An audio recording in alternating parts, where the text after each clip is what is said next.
Hello everyone, if you're trying to play Resident Evil 9 and you keep getting this error and unhandled exception occurred, then you have come to the right place because in this video I'm gonna show you how easy it is to fix this annoying problem on Resident Evil 9 easily. So I'll show you two solutions of how you can fix this error. The first solution is you're gonna make sure that your graphics card's drivers are up to date. So just open up your web browser and then search for your graphics card here. So just come here and then search for NVIDIA GPU and then click on to drivers here.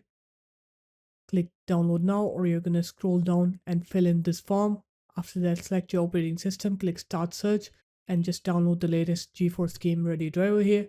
And now I'll show you how to do it on AMD. So just open up another tab, search for AMD here, click onto the second link from AMD, scroll down, click graphics, click Radeon RX, select your graphics card series, select your graphics card model, click submit. After that, click your operating system, click download on the recommended drivers and then download the drivers. And now I'll show you how to do it on Intel. You're gonna search for Intel graphics driver or Intel GPU.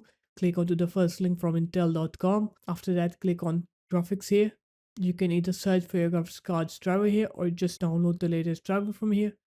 Once you download and install it, now you can try to play the game. If that doesn't fix your issue, then the next solution is you're going to go to your Resident Evil 9's folder. So the default folder should be in your C drive, Program Files 86, Steam, Steam Apps, Common, Resident Evil 9 here.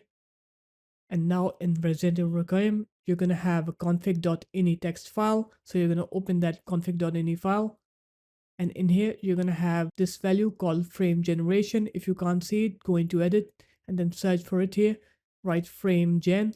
Here it is. Now it may be turned on. You're just going to have to turn it off. So just write off here. After that, go ahead and save the config file. And now you can try to play the game and you'll see that your game will now work.